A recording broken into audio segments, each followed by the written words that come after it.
D3, The Mighty Ducks, also known as The Mighty Ducks 3, is a 1996 American sports comedy drama film directed by Robert Lieberman.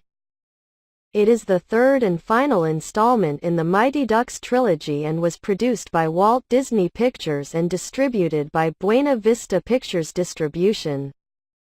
The film opens as the Ducks are being awarded junior varsity hockey scholarships to Eden Hall Academy, a prestigious prep school that coach Gordon Bombay, Emilio Estevez, attended.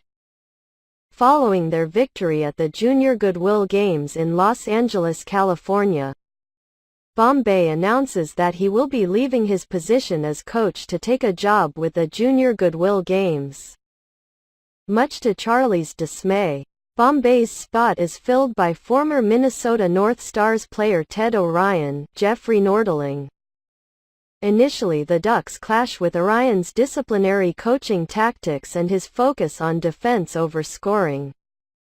O'Ryan abandons several Duck traditions and strips Charlie Conway, Joshua Jackson, of his captain's C, stating that the tricks and tactics the team used in the Pee Wee League won't work at this level.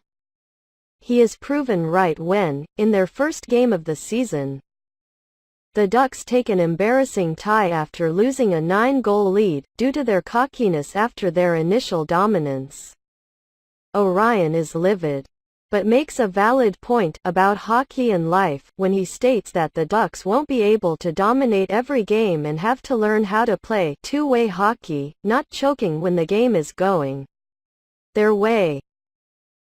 Charlie's only consolation is meeting Linda, Margot Finley, a young student petitioning to change the school's team name, the Warriors, as it perpetuates an offensive Native American stereotype.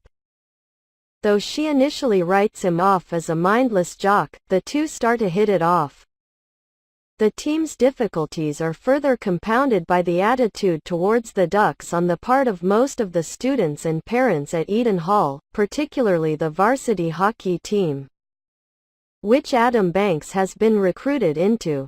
The two teams engage in an escalating prank war, culminating in an unofficial match in the school's ice rink, in which the Ducks are badly beaten.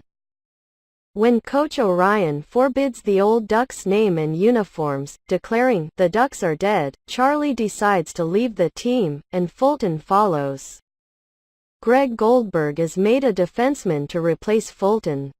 After a day spent skipping school at the Mall of America and Charlie proposing going to public schools before pursuing hockey careers, Fulton realizes he might not want to follow Charlie or play hockey for the rest of his life.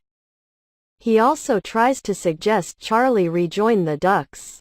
Chagrined at that suggestion and Fulton's abandonment, Charlie is still struggling with what to do when he learns that Hans, the Ducks' friend and mentor, has died.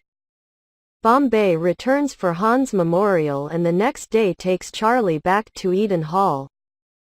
He explains to Charlie that far from being the washed-up bully that Charlie imagines him to be, O'Ryan was actually a great pro player who only left the sport when the North Stars moved to Dallas because he wanted to care for his daughter, a paraplegic as a result of a car accident he was in.